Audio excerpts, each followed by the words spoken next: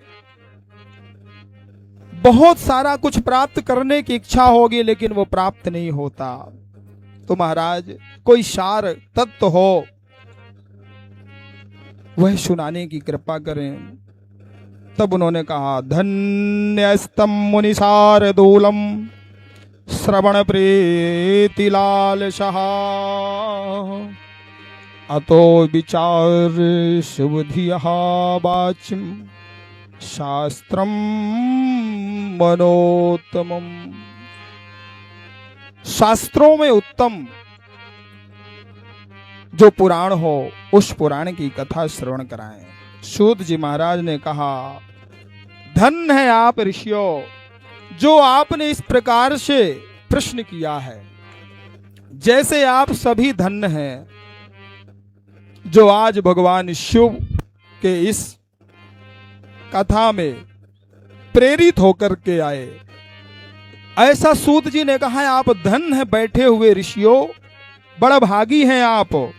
महात्रास विध्वंस कर मुत्तमम, जो समस्त प्रकार के कली के पापों को, अग को नष्ट करने वाला पुराण है, उस पुराण के बारे में आपको बताएंगे और उसे श्रवण कराएंगे, जिसे सुनकर के कली के जो दुर्गुण है, जो पाप है, वो आपके अंदर प्रवेश नहीं करेंगे। उन्होंने कहा, ये शृण्वन्ति मुने शैवम पुराणम शास्त्रमुत्तमम ते मनुष्यः न मंतव्यः रुद्रा एव न संशयः। इस पुराण को जो सुनता है वो रुद्र रूप हो जाता है। भगवान शिव की कृपा से ही वो इस पुराण में मन लगाता है और वहां उनकी प्रेरणा से ही पहुंचता है। उन्होंने कहा कि भगवान शिव का वो पुराण है, भगवान शिव के मुख से निकला हुआ साक्षात विग्रह रूप है। मुहूर्तम वा तदर्थम वा क्षणम च वा ते शृण्वन्ति पुराणम तत्र तेषाम दुर्गतिर्भवेत। जो आधा मुहूर्त, आधा क्षण, एक क्षण, आधा मुहूर्त भी शिव पुराण श्रवण कर लेता है, वो ना दुर्गतिर्भवेत, उसकी कभी जीवन में दुर्गति नहीं होती है। उन्होंने कहा एक घड़ी आधी में पुनियाद, ऐसा पावन पुराण है भगवान शिव का, जिसे श्री शिव महापुराण कहते हैं। बोलिए श्री शिव महापुराण की जय हो।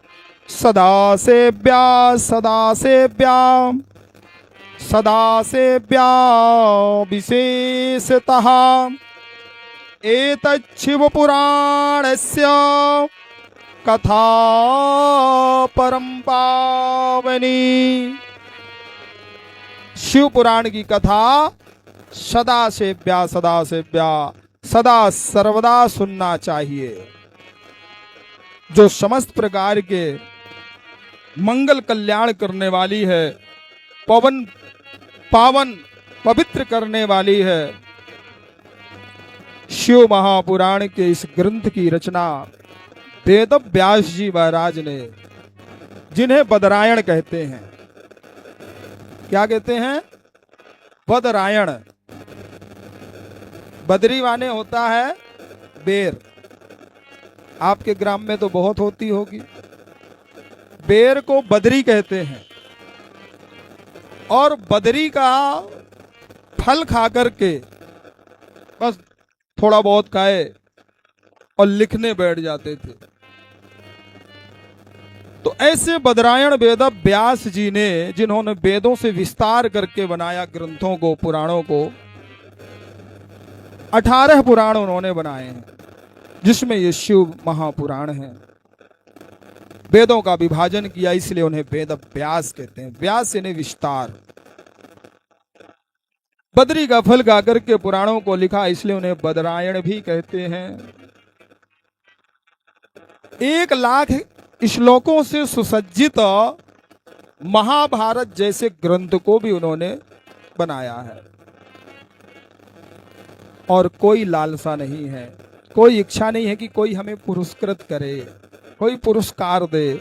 आज का समय तो भैया एक कोई छोटी सी पुस्तक भी बना दे ना, लिख दे वो, अरे भैया राइटर हैं हम, तो हमें तो पुरस्कार मिलना चाहिए। एक लालसा, एक कामना होती है। लेकिन जन कल्याण, संसार के कल्याण के लिए उन्होंने पुराणों को बनाया है कि जाने अनजाने में अगर उसने किसी प्रकार से भक्ति नहीं की ना, श्रवणम कीर्तनम स्मरणम, श्रवण करना सबसे बड़ी भक्ति होती है। कुछ ना करें ना, आप केवल भगवान की चर्चा सुने, कथा सुने, उससे भक्ति जागृत होगी। रुक्मणी मैया ने केवल भगवान के गुणों को सुन करके प्रेम किया था। आप सभी ने भगवान के गुणों को ही तो सुना है कि भगवान का स्वरूप ऐसा है, भगवान ऐसे हैं, भगवान का विग्रह ऐसा है। तो सुनने से आपके अंदर वो प्रेम उसके प्रति जागता है, भक्ति होती है। कीर्तन करना, श्रवण करना, मनन करना, निधिध्यासन करना, फिर जीवन में उतारना, ये परम कल्याणकारी होते हैं। ऐसे इस विशाल ग्रंथ को वेद व्यास जी महाराज ने 24,000 श्लोकों से सुसज्जित किया। इस विशाल ग्रंथ में 24,000 श्लोक हैं और 7 संगीता हैं। रुद्र संगीता, विद्वेश्वर संगीता, सतरुद्र संगीता, कोटि रुद्र संगीता, उमा संगीता, कैलाश संगीता और वायवीय संगीता। इस प्रकार से ये 7 संगीताएं हैं। पुराण में कम ही मुक्ति दानेन गर्जती, ये पुराण गर्जना करता है कि मेरे शरण में आ जाओ, भव मोक्ष मैं दिला दूंगा। व्यास जी महाराज ने कहा, जो भी इस पुराण के सानिध्य को प्राप्त करता है उसके समस्त प्रकार के पाप अघ दूर हो जाते हैं।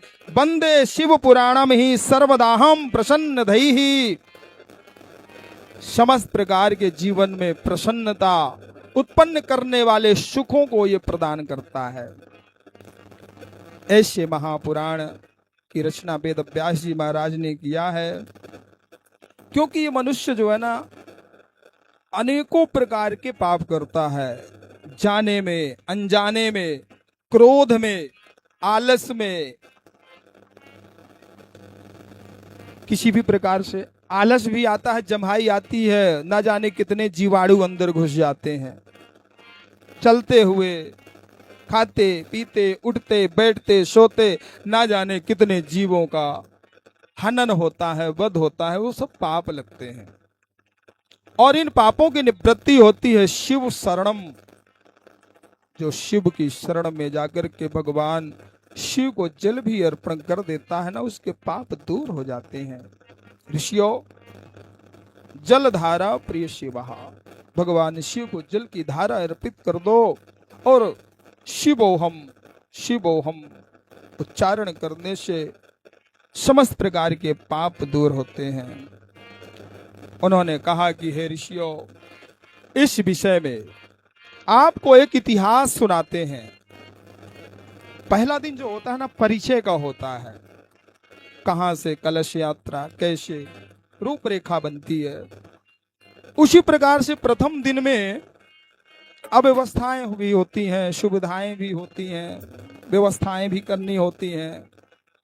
आज महीनों से व्यवस्था कर रहे हैं जो धाम से जुड़े हुए हमारे सभी भक्त हैं, और हर प्रकार से तन मन धन से लगे हुए हैं। कल से समय सुनिश्चित रहेगा, एक नियत समय रहेगा। और प्रथम दिन कोई भी रूपरेखा हो, थोड़ा सा विलंब हो जाता है, आज विलंब हुआ। और इस पुराण में उन्होंने एक इतिहास सुनाया है। क्या इतिहास? सूत जी से शौनक जी ने कहा, शौनक जी, इस विषय में प्राचीन इतिहास सुनाता हूं, उसे सुनो। आशीत किरात नगरे ब्राह्मणो ज्ञान दुर्बलः दरिद्रो रस विक्रेतः वेद धर्म परांग मुखः। कहीं एक किरात नगर था। किरात नगर माने शिकारी लोग जहां रहते हो, उसे किरात कहते हैं, जो शिकार करते हो। और शिकारी का काम होता है किसी जीव को तीर से निशाना, भाले से निशाना मारना, और वो जीव तड़पता हो, उसे तड़पता हुआ देख करके उसे खुशी होती है, प्रसन्नता होती है। भैया, उसे जितनी वेदना होती है, जितना वो तड़पता है ना, किसी ना किसी जन्म में वैसी पीड़ा वो जीव आपको भी देगा। मत भूल जाओ आप कि मैंने उस जीव को मैंने मार दिया, मैंने उसका शिकार कर लिया। एक समय आएगा जब वो आपका शिकार करेगा, और उसी प्रकार से आप तड़पोगे। ये प्रकृति लौट करके उस जीवन में आएगी, चाहे उसे 100 जन्म ही क्यों ना लेना पड़े। अवश्यमेव भोक्तव्यम कृतम कर्म शुभाशुभम ना भुक्तम क्षीयते जन्म कोटि शतैरपि। 100 जन्म भी अगर लेना पड़े ना, तो भी वो प्रकृति आपका पीछा नहीं छोड़ेगी। वो आपका उसका लेन देन का बदला वो जरूर पलट करके देगी, चाहे जिस जन्म में आपको उसका बदला लेना पड़े। ऐसे किरात नगर में एक ब्राह्मण थे, और वो ब्राह्मण देवता अति दुर्बल थे। दुर्बल अवस्था, दुबले पतले, जिनका नाम था देवराज। नाम तो बड़ा सुंदर था।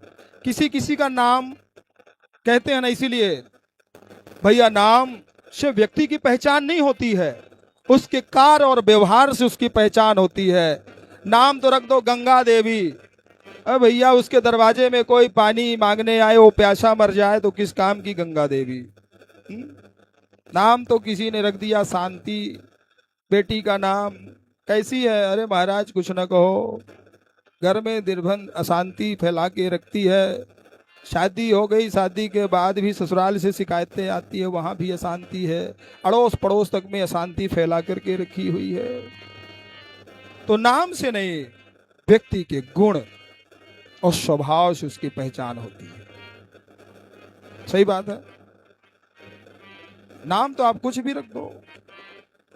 अब किसी का नाम सत्यव्रत रख दो, वो दिन भर झूठ बोल रहा है, सच्चिदानंद नाम है इनका। ठीक वैसे ही इनका नाम है देवराज, और उन देवराज वो कहलाता है जो देवताओं के ऊपर भी राज्य चलाए। जैसे देवराज इंद्र भी हुए हैं, देवताओं के ऊपर जिनका शासन हो उसे देवराज कहते हैं। लेकिन ये ब्राह्मण देवता देवराज उन किरात नगर में रहते हैं, ऐसी बस्ती में रहते हैं। और भैया इसीलिए तो कहते हैं कुग्राम वासा कुलहीन सेवा, कुभोजनम क्रोध मुखी च भार्या, मूर्खश्च पुत्रो विधवा च कन्या, भिनाग्निना सड प्रदहंति कायम। ऐसे गांव बस्ती में नहीं रहना चाहिए जहां बुरे लोग हों, हमारे बच्चों पर असर पड़ता हो। कुलहीन सेवा, ऐसे कुल ऐसे परिवार से संबंध नहीं होना चाहिए जिससे कि दाग लगे। ऐसा भोजन नहीं करना चाहिए जिससे कि हमारा शरीर जलता हो, हमारे शरीर को न लगे। क्रोध मुखी च भार्या, जिसके घर में क्रोध युक्त पत्नी हो, हमेशा गुस्से में रहने वाली हो। पति दिन भर बेचारा काम करके आए, ऑफिस से आए, सर्विस से आए, और घर में वो क्रोध लेकर के बैठी हो। आओ, वो बेचारा घर भी जाने से डर लगेगा कि भैया जाएं कि न जाएं। क्रोध मुखी च भार्या, मूर्खस्य पुत्रो, पुत्र जिसका मूर्ख हो जाए, जिसकी बेटी विधवा हो जाए। सड प्रदहंति कायम, बिना अग्नि के ये छह जलाते हैं उस प्राणी को, पल पल जलाते हैं। इसीलिए तो चिता चिंता से कहती है, चिंता चिता समम नास्ति। तू तो मेरी बहन है। चिंता और चिता दोनों सगी बहन है। तो चिंता कहती है कि तू मरे हुए को जलाती है, मैं जिंदा को जलाती हूं, इसलिए मैं तेरी बड़ी बहन हूं, पल पल जलाती हूं, तू तो एक बार में जलाती है। तो ऐसे किरात नगर में वो ब्राह्मण रहते थे। और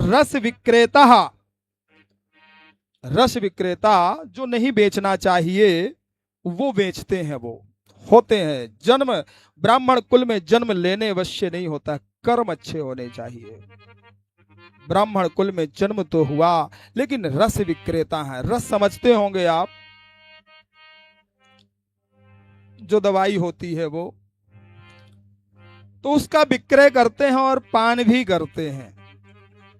अब ब्राह्मण कुल में जन्म हुआ है, तो ब्राह्मण कुल में जन्म लेकर के ब्राह्मणत्व से वो च्युत हो गए। यानी यहां तो ठीक है, पंडित जी हैं, वो ब्राह्मण है, लेकिन उनका जो पावर, जो शक्ति है, जो तेज है, ब्रह्म है, वो नष्ट हो जाता है।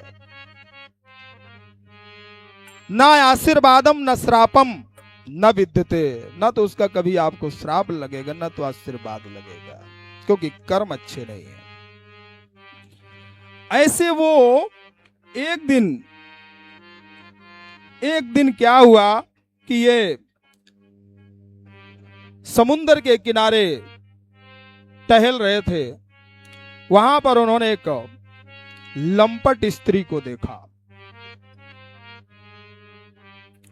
और वो लावण्य में, सौंदर्य में अति सुंदर थी, आकर्षक उसका स्वरूप था, मनमोहिनी मूरत थी, बहुत अद्भुत सुंदर थी वो।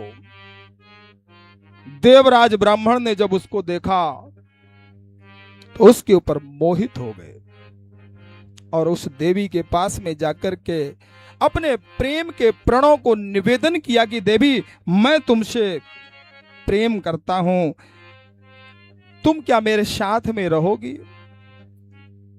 उस स्त्री ने कहा कि भैया मुझे तो धन से मतलब है, और उसने अपने स्वरूप को बताया।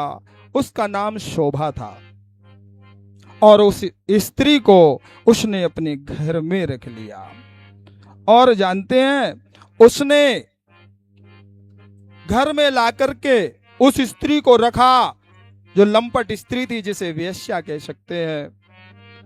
अपने घर में लाकर के पहले से ब्याही हुई पत्नी को सताने लगा, माता पिता को सताने लगा, जुआ शराब करने लगा, दुर्व्यसन करने लगा, और उसने अपने माता पिता और पत्नी की हत्या कर दी।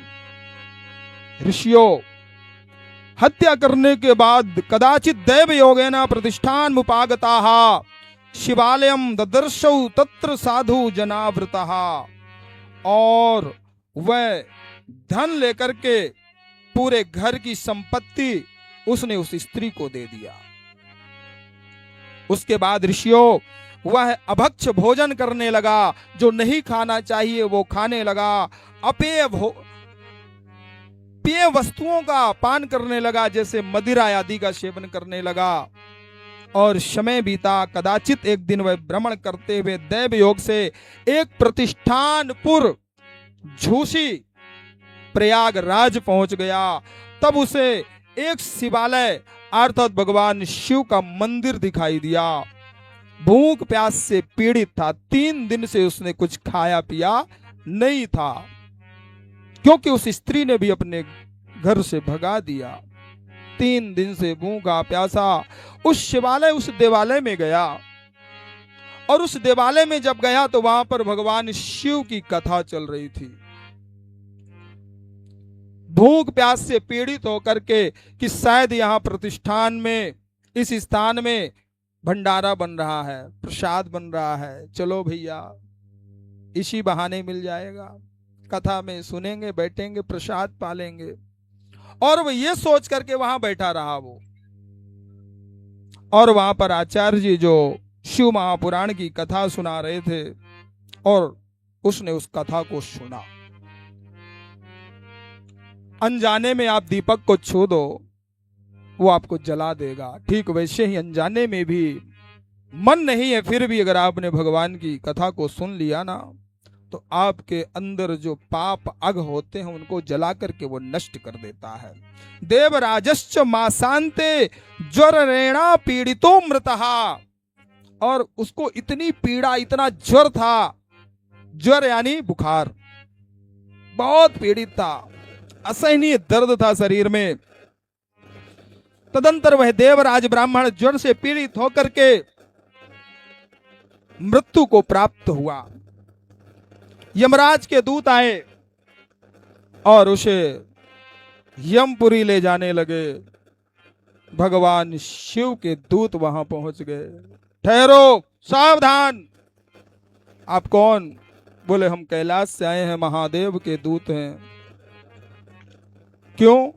बोले ये देवराज जो ब्राह्मण था पतित था, इसने ऐसे पाप किए हैं जो ब्राह्मण को नहीं करना चाहिए, जो प्राणी के किसी भी प्रकार के पाप को, संताप को, दुख को दूर कर देते हैं। इसलिए हमेशा ओम नमः शिवाय, हर हर महादेव का सदा सर्वदा चिंतन करना चाहिए। बोलिए शंकर भगवान की जय हो।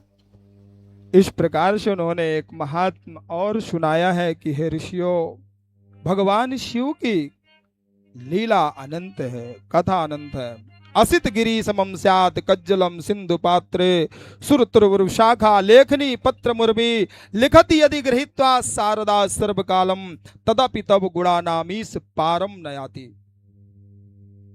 संसार जितना बड़ा है ना, सारे संसार को, पृथ्वी को कागज बना दो और सारे संसार के समुंदर को स्याही बना दो और संसार के जितने सुर तर वरु शाखा, छोटे से बड़े से, शाखा से, टहनी से, पेड़ से जनहा, उन्होंने कहा कि समुद्र के किनारे एक जनहा, उन्होंने कहा कि समुद्र के किनारे एक वास्कल नामक गांव था, समुद्र के किनारे, और वहां पर भी एक बिंदुक नाम के ब्राह्मण रहते थे। अब जैसे जिस स्थान में रहो, धर्मनिष्ठ कर्मनिष्ठ स्थान हो, धार्मिक स्थान हो, तो वहां धर्म ही होते रहते हैं। जैसे ये क्षेत्र हमेशा यहां धार्मिक आयोजन, धार्मिक प्रयोजन के निमित्त किसी ना किसी प्रकार से होते ही रहते हैं, और जो जैसा स्थान होता है वैसे फिर वहां बुद्धि भी उत्पन्न होती है। ऐसा वो समुद्र के किनारे पर रहने वाले वो बास्कल नामक ग्राम में वो अधर्मी और पापी जन ही रहते थे। वहां पर एक बिंदुक नाम के ब्राह्मण थे जो अधर्म और पाप ही किया करते थे, वो भी नास्तिक थे। और उस नगर में एक कन्या आई जिसका नाम था चुनचुला। ब्राह्मण से विवाह हुआ। घर परिवार का माहौल जैसा होता है ना, बाहर से वो जब कन्या आती है परिवार में, और जब वो घर का माहौल जब बिगड़ता है तो उस माहौल में वो भी बिगड़ जाती है, ढल जाती है। अगर परिवार का माहौल अच्छा है तो वो बाहर से जो कन्या वो बहू बनकर के आई है ना, उस परिवार में वो भी उसी प्रकार से भक्ति में रंग जाती है। आज उस ब्राह्मण का घर पतित था, जुआ शराब दुर्व्यसन से लिप्त था, वेश्यागामी था।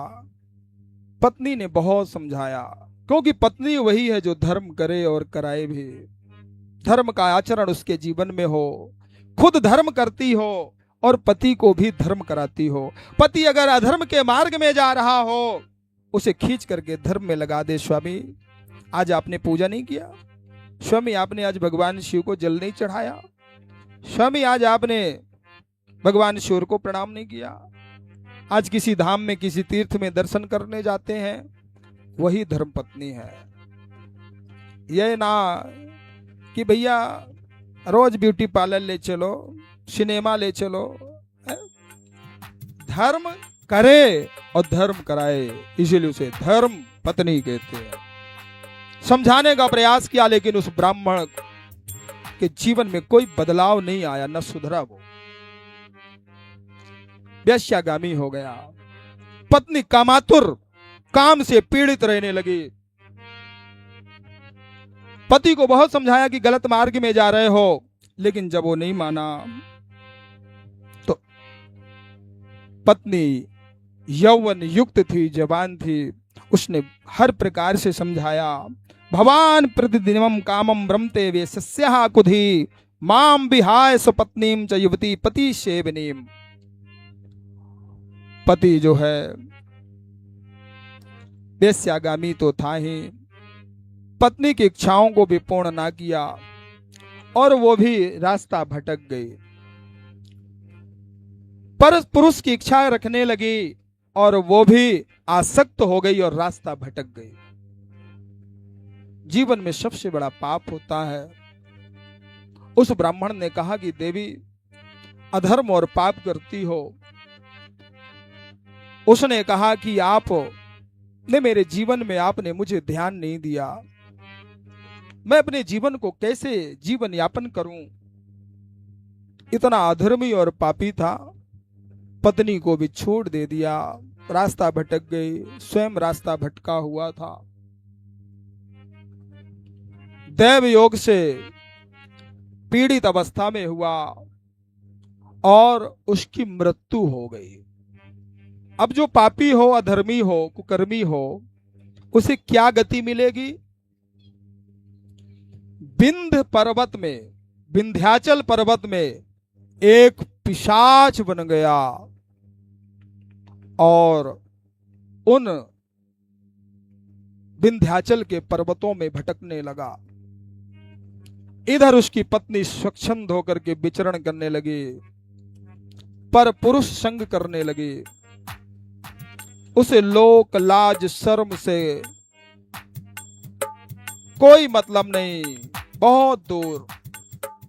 ऋषियों, एक दिन की बात है कि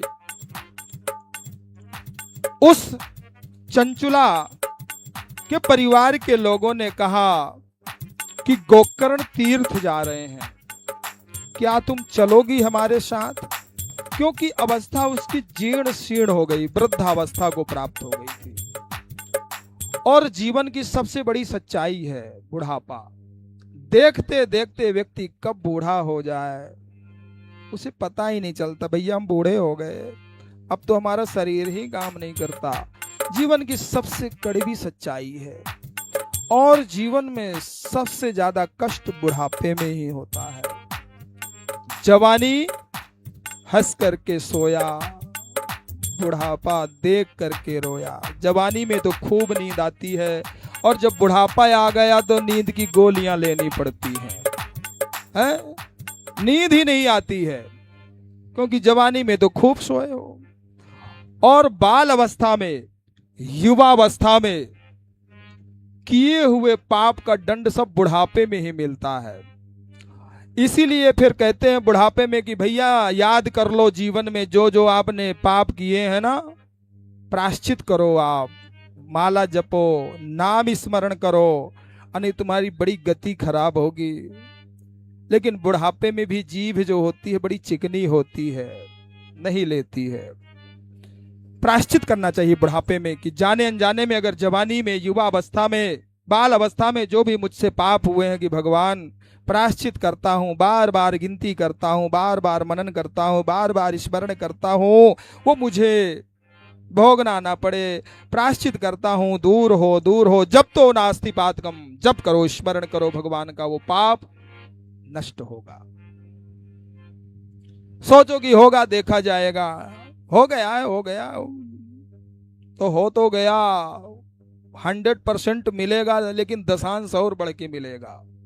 इसलिए भैया प्रायश्चित करो, गलती से अगर हो गया तो। पुण्यों का बखान लोग करते हैं लेकिन पाप का बखान कोई करता है? आज तक किसी ने नहीं कहा होगा कि महाराज हमसे पाप हो गया है।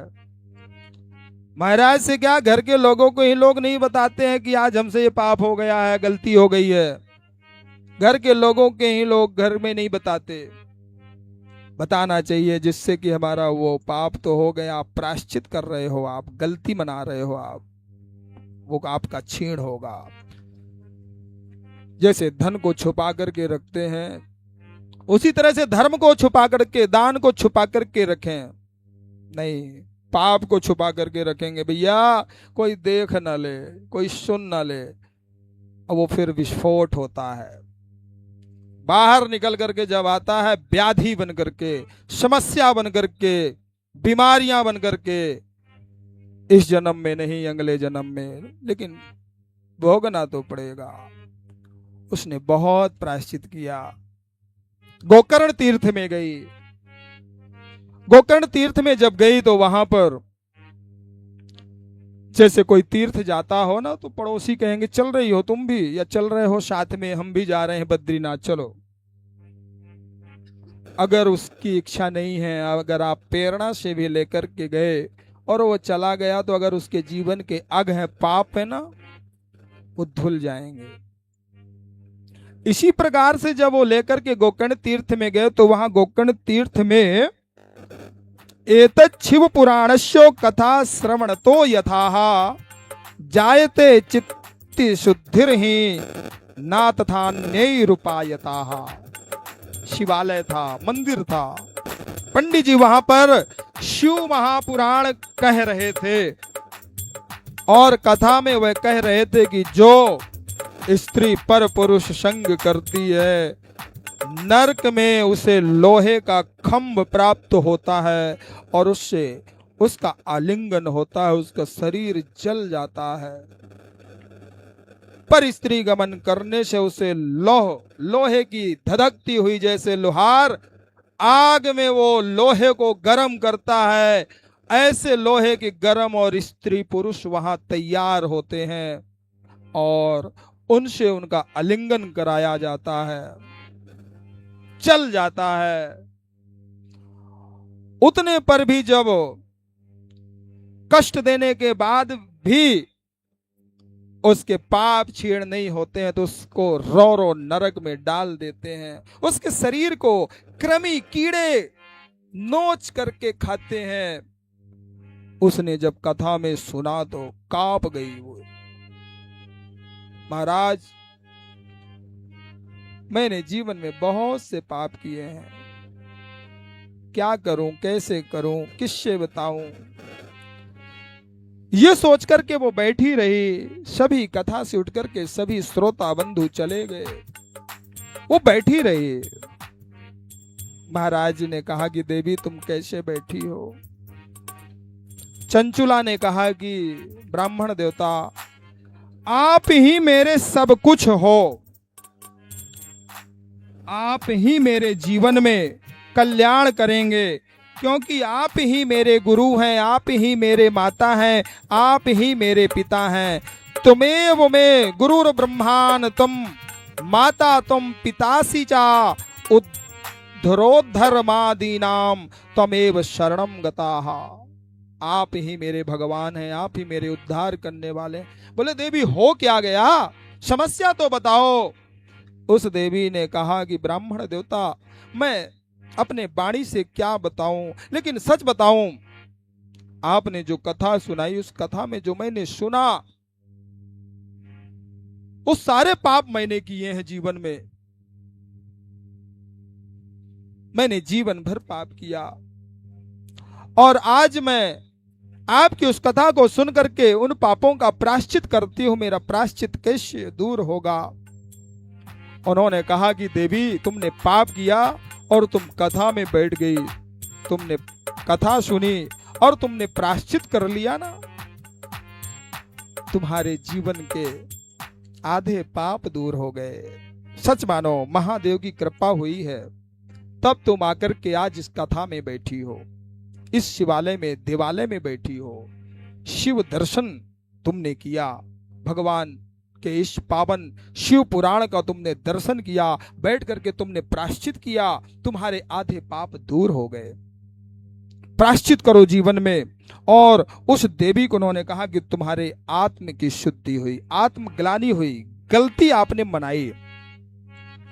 और उस देवी ने शिव पुराण की कथा सुनने से सत्यम वदाम्य हम, और मैं सत्य वचन कहता हूं तुम्हारे ऊपर महादेव की कृपा जरूर होगी। और उस देवी के ऊपर भगवान की कृपा हुई। उस देवी ने उस पुराण की कथा सुनने के बाद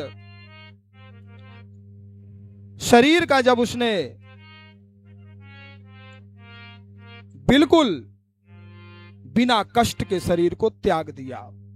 लोग कहते हैं ना कि मरते समय इसको बड़ी पीड़ा होगी, बड़ा कष्ट होगा, यही भोगना पड़ेगा, लेकिन जीवन में ना जाने उसने कौन सा पुण्य कर लिया जिससे उसकी गति बन जाती है। उसकी गति बन गई, शिवलोक की प्राप्ति हुई। पार्वती मैया ने उसे सुंदर स्थान दिया और पार्वती माता ने अपनी विशेष सखी सहेली बना लिया चंचुला को। अब चंचुला नित्य भगवान शिव की कथा को श्रवण करती, शिव पूजन करती और पार्वती माता की सेवा करती। एक दिन उस चंचुला ने माता जगदम्बा पार्वती से पूछा कि देवी, अगर आप मेरे ऊपर प्रसन्न है तो एक बात पूछो। देवी पूछो। उन्होंने कहा, मेरा पति कुमार्गगामी था, पापी था, अधर्मी था, जीवन में जो पाप नहीं करना चाहिए उसने किया। लेकिन सच बताऊं, मैं जानना चाहती हूं कि मेरा पति इस समय पर किस स्थिति में है, किस हाल में है। पार्वती मैया ने कहा कि देवी, तुम्हारा पति अपने कर्मों का दंड भोगने के लिए विंध्याचल पर्वत पर पिशाच बनकर के भ्रमण कर रहा है, और ऐसा पिशाच कि वो तो न जल पी सकता है न फल खा सकता है।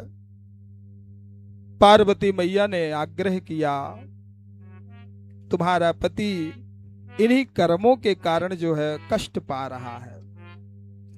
चंचुला ने कहा कि अगर मैंने पुण्यों को पाकर के आपके इस लोक की प्राप्ति की है और मेरे जीवन के जो सारे पुण्य हैं मेरे पति को मिल जाए, धन्य है वो देवी चंचुला।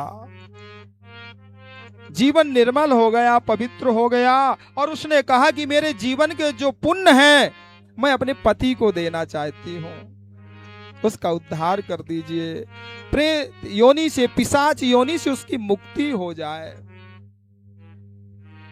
महादेव की आज्ञा प्राप्त हुई। पार्वती मैया ने तुम्बरु नामक गंधर्व को बुलाया और वो गंधर्व को उन्होंने कहा कि आप जाइए और विंध्याचल पर्वत पर जाकर के शिव महापुराण की कथा करिए। अब सोचिए, विशाल का वो पर्वत है, उस पर्वत में वो कहां पिशाच बनकर के घूम रहा है, और तुम्बरु जो गंधर्व है, नारद और तुम्बरु ये सब गंधर्व है जो गायन करते हैं। इस तरह से तुम्बरु गंधर्व जो है वहां पर जाते हैं और उन्होंने जाकर के सुंदर विमान में बिठा करके उस चंचुला देवी को उस विंध्याचल पर्वत पर ले गए। शिवालय देखा और उस शिवालय में जाकर के उन्होंने शिव पुराण का कथा करने का आयोजन बनाया, और वहां पर उन्होंने जैसे प्रारंभ करना चाहा वहां पर समस्त प्रकार के देवी देवता, पितृ, गंधर्व, यक्ष सभी पहुंचने लगे कि वाह, तुम्बरो जैसे कथावाचक वहां शिव महापुराण की कथा सुनाने के लिए आए हैं, जो एक एक शब्द में शिव समाया हुआ है, शिव की शक्ति समाहित है। सब वहां पहुंचने लगे और सब जो है वहां पर स्थान ग्रहण कर लिए। तुम्बरों ने अपने मंत्र शक्ति से पिशाच बने हुए उस बिंदु को अपने पास में बलपूर्वक लाया और पासों से बांध लिया, और फिर तुम्बरों ने शिव महापुराण की कथा सुनाई और एक दिव्य स्थान की रचना की। सारे देवी देवता आकर के उस पुराण की कथा सुनते हैं और वह इस शिव महापुराण के कथा के महात्म को बिंदुक ने सुना और उसका पिशाच योनि से मुक्ति हो गई। चंचुला देवी और बिंदुक दोनों विमान में बैठ करके शिवलोक को प्राप्त किया और शिवलोक में आकर के दोनों ने निवास किया। उस बिंदु को भगवान शिव ने आशीर्वाद दिया और अपने लोक में ही एक निवास दे दिया। जिस प्रकार से उसकी पत्नी चंचुला को पार्वती ने सखी बना लिया, उसी प्रकार से उसके पति को महादेव ने अपना स्नेह पात्र दे दिया, आशीर्वाद दिया। ये सूत जी महाराज कहते हैं कि ऋषियों शिव महापुराण की महिमा है, ये महात्म है कि शिव पुराण की कथा सुनने से ऐसे अधर्मी पापी का भी उद्धार हो गया जो अनेकों प्रकार से जीवन में पाप किया, तो जो स्वस्थ अवस्था में स्वस्थ चित्त मन से, सच्चे मन से जो भगवान शिव के सानिध्य में बैठ करके कथा सुनता है, उसके जीवन में हर प्रकार की सुख सुविधा युक्त जीवन होता है और परलोक में स्वर्ग लोक की प्राप्ति होती है। जैसे भागवत सुन करके गोकर्ण जी महाराज ने धुंधकारी के लिए कथा करी और धुंधकारी जैसे प्रेत का उद्धार हो गया, वैसे यहाँ पर इस बिंदुक जैसे पापी पिशाच का उद्धार हो गया शिव महापुराण सुनने से। बोले शंकर भगवान की, हर हर महादेव। आइए भगवान शिव की महिमा का गान करते हुए आज कथा का विश्राम यहीं पर कथा पूर्ण महात्मपूर्ण हुआ और भगवान शिव की कथा में हम सब कल ठीक 4 बजे से समुपस्थित होंगे और भगवान की कथा श्रवण करेंगे।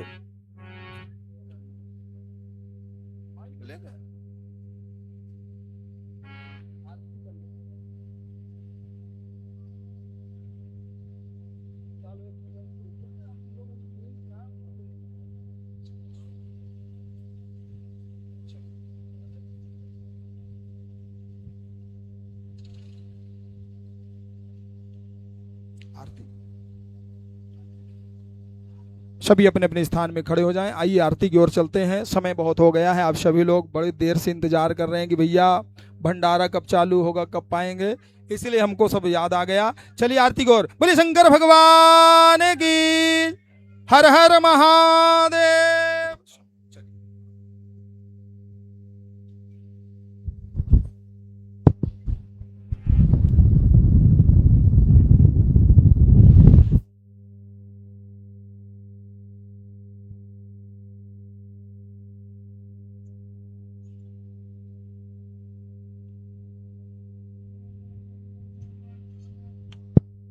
हरि ओम।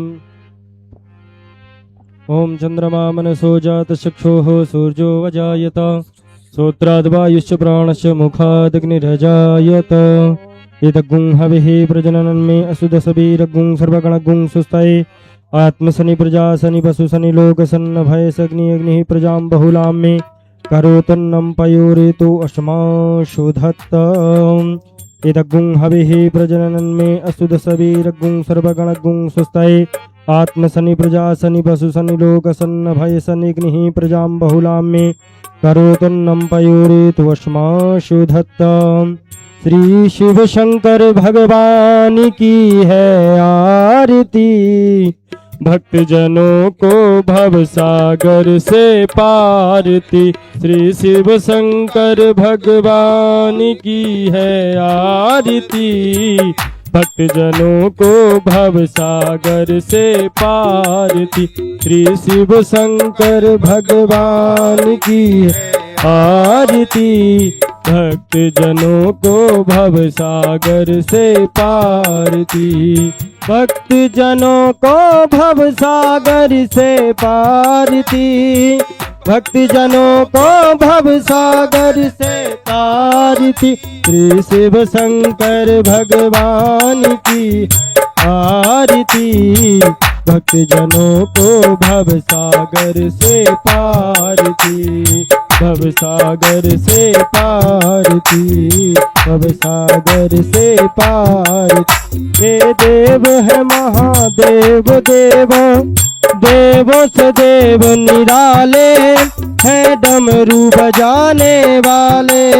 ये महादेव देवों के देव हैं, सबसे देव निराले हैं डमरू बजाने वाले, हैं डमरू बजाने वाले।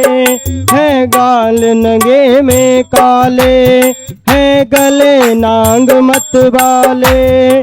शिव शिव शंकर भगवान की है आरती, भक्तजनों को भव सागर से पारती। श्री शिव शंकर भगवान की है आरती, भक्तजनों को भव सागर से तारती। श्री शिव शंकर भगवान की है आरती, भक्तजनों को भव सागर से पारती। ओम जय शिव ओमकारा, मन भज शिव ओमकारा। ब्रह्मा विष्णु सदा भोले भोलेनाथ महाशिव, अर्धांगी धारा। ओम हर हर हर महादेव। एकानन चतुरानन पंचानन राजे, बोले पंचानन राजे। हंसासन गरुड़ासन, हंसासन गरुड़ासन, वृषवाहन साजे। ओम हरे हरे हरे महादेव। दो भुज चार चतुर्भुज, दस भुज अति सोहे, बोले दस भुज अति सोहे। तीनों रूप निरखता, भोले जी को रूप दरसता, त्रिभुवन जन मोहे। ओम हरे हरे हरे मन।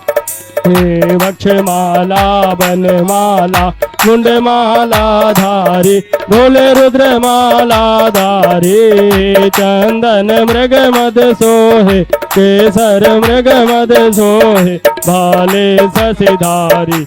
ओम हरे हरे हरे महादेव। श्वेतांबर पीतांबर, पागांबर अंगे, भोले बाघांबर अंगे। सनकादिक ब्रह्मादिक, सनकादिक ब्रह्मादिक, भूतादिक संगे। ओम हरे हरे हरे महादेव। कर में शेष कमंडल, जाकृत सुलधरता, बोले डमरुद्र सुलधरता। जग करता जग हरता, सुख करता दुख हरता, जग पालन करता।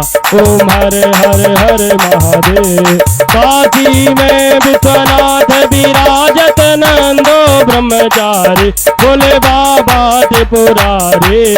नित उठ भोग लगावत, शिव जी के दर्शन पावत, महिमायति भारी। ओम हरे हरे हरे महादेव। त्रिगुण स्वामी जी की आरती जो कोई नर गावे, बोले प्रेम सहित गावे। कहत शिवानंद स्वामी, मन रटत हरि हर धाम, वांछित फल पावे। ओम हरे हरे हरे महादेव। ओम जय शिव ओंकारा, बोले भज शिव ओंकारा, बोले रट शिव ओंकारा, बोले पीते भंग प्याला, बोले रहते मत वाला, बोले बैल चढ़न वाला, बोले गले नांग काला, बोले जटा जूट वाला, बोले तीन नेत्र वाला, बोले ऊपर जलधारा। जटा में गंग विराजत, मस्तक में चंद्रमा साजत, आसन मृग छाला। ओम हरे हरे हरे, भोले हरे हरे हरे महादेव। शिव जी हरे हरे हरे महादेव। कर्पूर गौरम करुणावतारम, संसार सारम भुजगेन्द्रहारम, सदा वसन्तं हृदयारविन्दे, तवं भवानी सहितं नमामि। त्वमेव माता च पिता त्वमेव, त्वमेव बन्धु च सखा त्वमेव, त्वमेव वेद्या द्रविणं त्वमेव, त्वमेव सर्वं मम देव देव। नमः शिवाय ओम नमः शिवाय ओम नमः शिवाय ओम नमः शिवाय ओम नमः शिवाय ओम नमः शिवाय ओम नमः शिवाय ओम नमः शिवाय ओम नमः शिवाय ओम नमः शिवाय ओम नमः शिवाय ओम नमः शिवाय ओम नमः शिवाय ओम नमः शिवाय ओम नमः शिवाय ओम नमः शिवाय ओम नमः शिवाय ओम नमः शिवाय ओम नमः शिवाय ओम नमः शिवाय। जलेन शीघ्रे गणं पुष्पैः